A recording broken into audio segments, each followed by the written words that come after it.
호흡에 초점을 맞추렴. 들이쉬고 내쉬고 호흡에 대해서만 생각해. 네 호흡 말고 다른 건 생각하지 말고. 나는 코로 숨을 들이쉬고 천천히 내쉬었다. 그리고 한 번 더 코로 숨을 들이쉬고 내쉬었다. 이렇게 몇 번 호흡을 하고 나자 얼굴이 간지러워져 손을 올려 그곳을 긁었다. 그렇게 얼굴을 긁으니 뾰루지가 올라온 것 같았다. 제발 여드름이 올라오면 안 되는데. 우리 아파트 윗집에 얼마 전에 이사 온 여자아이가 있었다. 나는 그 아이가 좋았다. 이름은 크리스였다. 크리스는 거의 허리까지 내려오는 길고 까만 머리카락을 갖고 있었다. 처음 얼굴을 본 날에 말을 걸었는데 나중에 혹시나 나를 얼간이라고 생각하지 않을까 살짝 걱정이 되었다. 크리스는 굉장히 착해서 둘이 이야기할 때 미소를 짓기도 했다.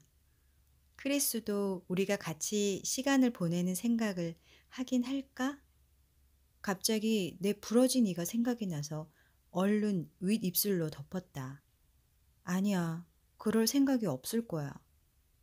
지금 내가 무슨 생각을 하고 있는 거지? 여드름에 뻐드렁니 생각이라니.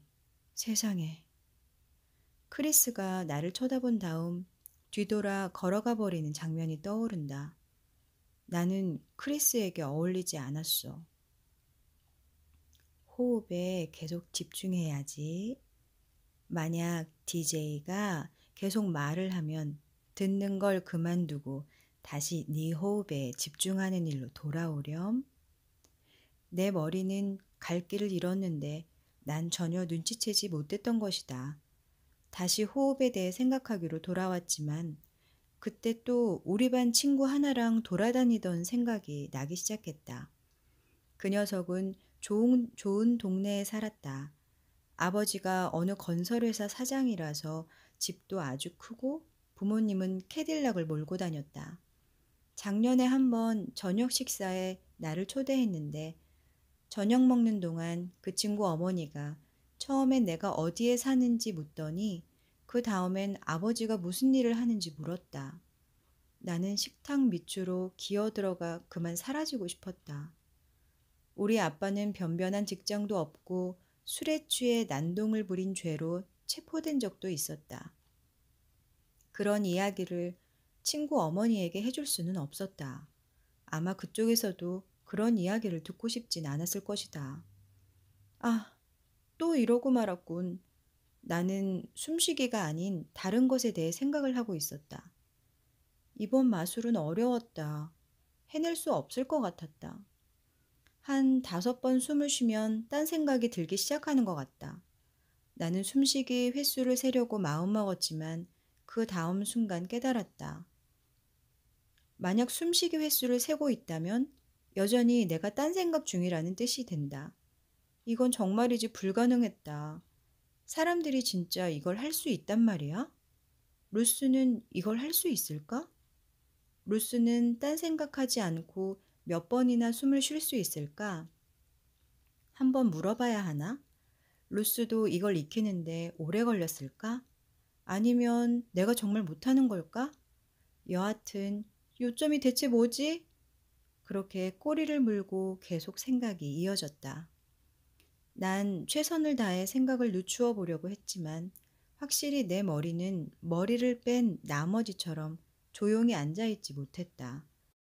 내가 그냥 잘하고 있는 것처럼 꾸미면 루스가 알아챌까? 눈을 떠보자. 루스를 바라보았다. 이번 마술은 완전히 실패했다. 너무 어려워요. 할 수 없어요. 짐, 넌 할 수 있어. 이번엔 아니에요.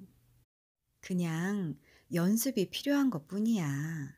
단 1초라도 네 생각을 멈추도록 노력해 보렴. 그 다음 몇 초로 늘리고, 그 다음 조금 더 오래 하고. 이건 정말이지 잘 안 돼요. 루스는 몇 초간 나를 가만히 바라보더니 아무 말도 하지 않았다. 이 마술을 연습하는 사람은 누구나 맨 처음에 똑같이 말하곤 해. 네가 원하는 건 뭐든지 잘할 수 있어. 이것까지도 말이야. 네가 아직 그 사실을 모르는 것뿐이야. 갑자기 항상 내가 무언가를 잘하지 못하거나 어딘가에 소속되지 못했거나 그렇게 할 만한 능력이 되지 않는다는 걸 느낄 때마다 찾아오던 고통이 엄습했다. 내 눈이 무언가에 찔려 시큰거리는 것 같았다. 루스와 함께 있을 동안에도 때때로 그런 감정이 차올라 그만 고개를 떨구고 소리내어 울고 싶어지곤 했었다. 네 머리가 호흡에서 멀어져 이리저리 방황할 때도 그게 좋거나 나쁘거나 그런 게 아니란다. 그건 그냥 그렇게 되고 있는 거야. 그냥 그 사실을 알아채면 돼. 그 다음 머리를 네 호흡으로 돌려주면 된단다. 다시 호흡에 집중할 수 있도록 도와주렴. 그게 다야. 누가 통제하는 주인인지 보여주기만 하면 돼. 내가 바라는 건 네가 생각을 하고 있을 때 그 순간을 알아채면 된단다. 그러고 나면 네 머리가 여기저기 사방으로 뻗어나가지 않고 있다는 사실을 눈치채기 시작할 거야. 연습할게요. 그렇지. 아주 좋아. 그게 네가 할 수 있는 전부란다. 연습하고 연습하고 더 많이 연습하고. 우리가 함께 있을 때 하던 방식으로 하면 되는 거죠? 정확히 그대로 하면 된다. 벌써부터 기분이 한결 좋아졌다. 먼저 제 몸의 긴장을 풀고요. 먼저 긴장을 풀고 그런 다음 네 생각이 뻗어나가는 걸 붙잡아 머리를 차분하게 하렴. 결국 내가 가르치는 모든 마술 비법은 함께 흘러가게 된단다. 그러면 너는 긴장을 푸는 동시에 네 머리를 고요하게 가라앉힐 수 있어. 하지만 지금은 하나씩 차례대로 하자. 나는 그날 집에 돌아오면서 머릿속에 그 거슬리는 DJ를 잠재우는 기술을 완수하겠다고 결심했다. 집에 가보니 아빠는 아직 오지 않았고 엄마는 방 안 침대에 누워 있었다. 나는 조용히 내 방에서 호흡을 가다듬으며 DJ 소리를 꺼버리는 데 집중했다. 하지만 그 고요함은 머릿속 목소리를 더 크게 만드는 것 같았다. 아빠는 언제나 술에 취한 상태였다. 그래서 술에 취했거나 숙취에 시달리는 상태로 언제든 불쑥 저 문을 뚫고 들어올 수도 있다. 내 삶에서 이 장면은 늘 반복되는 것 같았다. 항상 똑같은 방식으로 진행되는 연극처럼 그 장면은 계속해서 연출되곤 했다. 아빠가 집 안으로 들어오면 부모님은 큰 소리로 싸움을 하고 아빠는 지난날 저지른 모든 문제의 원인을 엄마한테 돌리며 비난하고 그런 다음 앞으로 절대 지킬 수 없는 약속을 하곤 했다. 반복되고 또 반복되고 내가 눈을 감은 채 의자에 앉아 있는 모습을 식구 중에 누군가 보았더라도 10중 8구 그들은 그 상황에 대해서 입도 뻥끗하지 않았을 것이다.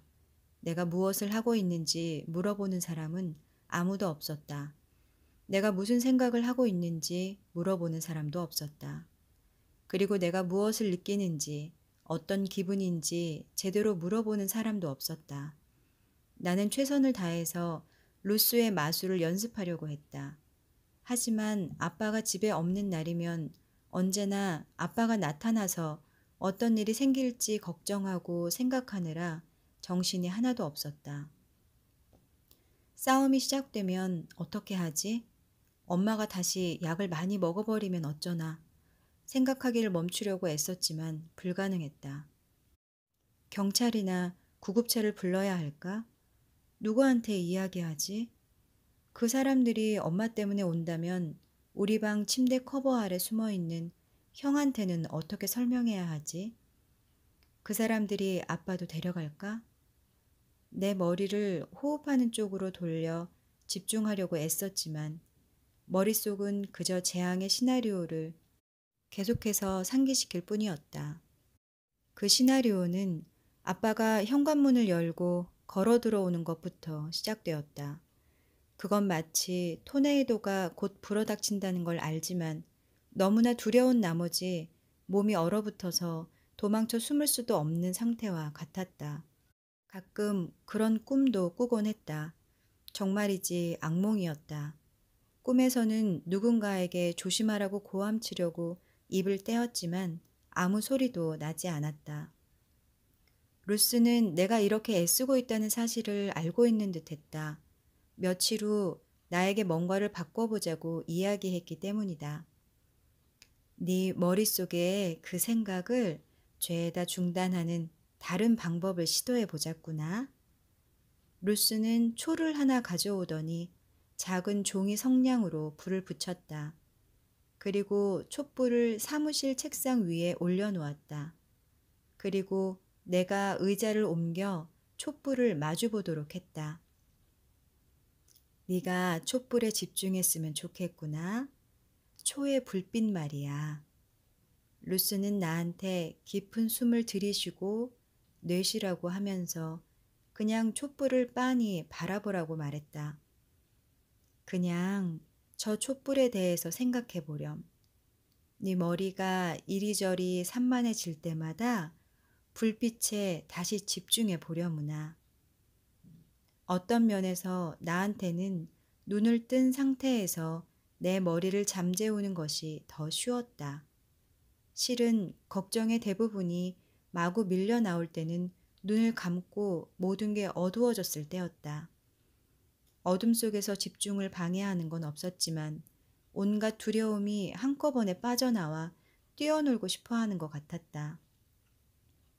언제 우리가 다시 이 집에서 쫓겨나는 걸까? 왜 우리 아빠는 술을 마셔야 하는 거지? 우리 집에는 언제쯤 돈이 생길까? 왜 나는 우리 가족을 바로잡을 수 없을까? 나한테 뭐가 잘못된 거지? 촛불을 뚫어지게 바라보고 있으니 마치 내가 그 속에 풍덩 빠져들 수 있을 것 같았다. 나는 촛불의 맨 아래 파란 빛에 집중했고 그 다음 가운데 오렌지 빛에 집중했다. 때로는 촛불의 맨 위 하얀 빛에 초점을 맞추기도 했다. 거의 내가 촛불 안에 들어갈 수 있을 것 같은 느낌이 들었다. 숨을 쉴 때마다 아주 조금씩 깜빡거리는 하나의 불빛을 그저 응시하는 것만으로 머릿속 DJ를 잠재우는 일이 훨씬 더 쉬워졌다. 더불어 그 촛불을 보고 있으려니 몇 해 전에 우리 가족의 친구들이 산속에 있는 오두막집으로 우리를 초대해 주었던 때가 떠올랐다. 그 오두막에는 벽난로가 있었다. 지금도 그 벽난로 앞에 옹기종기 앉아있던 때가 기억난다. 그 짧은 시기에 우리 아빠는 일자리를 갖고 있었다. 오랜만에 술에 취하지도 않았다. 우리 부모님은 교양 있는 분들이었고 엄마의 건강은 더 좋아 보였다. 나는 벽난로 불 앞에 앉아 불길을 쳐다보면서 한동안 거기에 푹 빠져 있었다. 온기가 느껴졌다. 기분이 좋았다. 행복한 기분이 들었다. 나는 그 몇 주 동안 참 많은 시간을 촛불을 바라보면서 루스와 함께 보냈다. 오늘 이날까지도 촛불이 켜진 광경은 나를 고요한 공간으로 데려다 준다. 촛불을 응시하기로 방식을 바꾼 첫날, 우리 집에는 초가 없었다. 불현듯 그 몇 주 전에 친구와 같이 성당에 갔던 기억이 났다. 친구의 할머니가 편찮으셨다. 성당에 간 친구는 성전 안의 상자에 10센트를 넣고 초에 불을 붙이고는 기도했다. 나한테는 매우 낯선 광경이었다. 집에 돌아오는 길에 성당으로 빙 돌아가서 주머니 속에 있던 15센트를 두고 초 2개와 성냥을 집어들었다. 그리고 매일 밤 혼자 무진 애를 쓰며 촛불을 뚫어지게 쳐다보면서 내 생각 사이의 간격을 늘려보려고 노력했다. 루스는 내 마음을 통제하는 방법을 가르쳐 주었고 내 마음의 라디오 방송국에서 흘러나오는 죄의식, 과거 사건에 대한 수치심, 미래에 일어날지도 모르는 일을 상상하는 불안과 두려움을 다시 겪지 않도록 도와주었다. 아니 어쩌면 더 중요한 사실은 루스는 내가 이런 생각들에 대해서 예전처럼 감정적으로 반응하지 않도록 가르쳐 주었다는 것이다. 또한 나의 과거가 조금 달랐으면 하고 바라는 마음이 얼마나 부질없는지, 그리고 내가 통제할 수 없는 장밋빛 미래에 대한 온갖 걱정도 얼마나 허무한 일인지 가르쳐 주었다. 다 합쳐 거의 3주 동안 나의 생각을 인식하고 마음을 고요하게 만드는 데 필요한 3가지 서로 다른 방식을 연습하며 보냈다. 호흡에 집중하기, 촛불 응시하기, 그리고 마지막 방법은 주문 외우기였다. 짐, 만트라가 무엇인지 아니? 나는 고개를 내저었다. 짐작조차 안 되는 단어였다. 그건 네가 읊는 일종의 노래나 소리 같은 건데 마음을 집중하도록 도와주는 것이란다. 네가 호흡이나 촛불에 마음을 집중했던 것과 같은 거야. 이것도 네 마음을 길들일 수 있는 또 하나의 방법이지. 루스를 다시 쳐다보니 호루라기와 종이 달린 목걸이를 걸고 있었다. 저게 루스가 말하고 있는 그것인가? 그 순간 루스는 내 쪽으로 몸을 숙였고 종소리가 낮게 딸랑 하고 울렸다. 나는 하마터면 크게 웃을 뻔했다. 루스는 종을 내려다보더니 웃었다. 아니야. 내가 말하고 있는 건 그게 아니란다. 어떤 종류의 소리를 말하는 거예요? 좀 낯설고 이상한 느낌이 들어요. 음, 그거야 다 다르지. 이따금 사람들은 자신에게 중요한 단어나 마법의 의미가 있는 구절을 말하곤 해. 그런데 그게 뭐라도 다 좋아. 단어 자체가 진짜 중요한 건 아니야. 오히려 중요한 건 소리란다. 그럼 전 무슨 소리를 내죠? 내가 물었다. 그건 네 마음에 달렸지.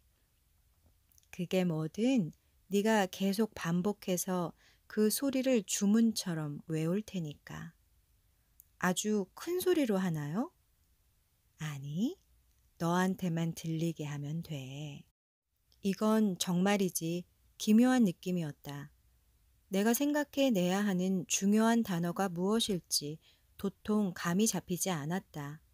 내 머릿속에서 늘 반복해서 말해왔던 유일한 단어라곤 저주의 말뿐이었고 그건 루스가 염두에 둔 말은 아닐 거라는 생각이 들었다. 자, 그러면 무엇으로 할까? 루스는 내가 마법의 단어를 생각해내도록 참을성 있게 기다리고 있었다. 그런데 아무런 생각이 나지 않았다. 모르겠어요. 마술에서 주문이 중요하다는 사실을 나도 잘 알고 있었다. 아브라카타브라, 열려라, 참깨. 이런 주문은 곧바로 통하는 말이어야 했다. 머릿속에 떠오르는 첫 단어나 말이 뭐니? 뭐라도 다 괜찮아. 크리스. 나는 속삭였다. 우리 아파트 위층에 사는 여자아이 이름이었다. 나는 머릿속에서 적당한 단어가 무엇일지 이리저리 굴리고 있었다. 그런데 그 이름 외에는 아무것도 생각나지 않았다. 갑자기 문 손잡이 이미지가 머릿속에 떠올랐다. 손잡이, 크리스, 손잡이. 이날까지도 어떻게 그런 단어 조합을 생각해냈는지, 아니, 그 순간 그 단어 조합이 어떤 의미를 갖고 있었는지 아직도 알 수가 없다. 루스는 나를 쳐다보았다. 자, 그런 단어가 생각났니? 네. 나는 대답했지만 갑자기 부끄러워졌다. 잘못된 단어를 선택했다는 생각이 들었다. 그 단어의 소리는 바보같이 들릴 것이고 효과가 없을지도 몰라. 자, 이제 그 말을 너한테 해보렴. 그런데 천천히 네가 그 말을 하면서 단어 하나하나를 느려서 해보려무나. 크리스, 손잡이. 나는 혼잣말을 해보았다. 연속으로 몇 번 반복해서 말해보았다.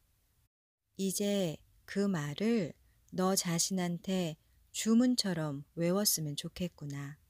앞으로 15분 동안 계속 반복해서 말이야. 루스는 나를 쳐다보았다. 그때 왜 그랬는지 모르겠지만 나는 루스가 제정신이 아닌 사람인 것처럼 그녀를 돌아본 것 같다.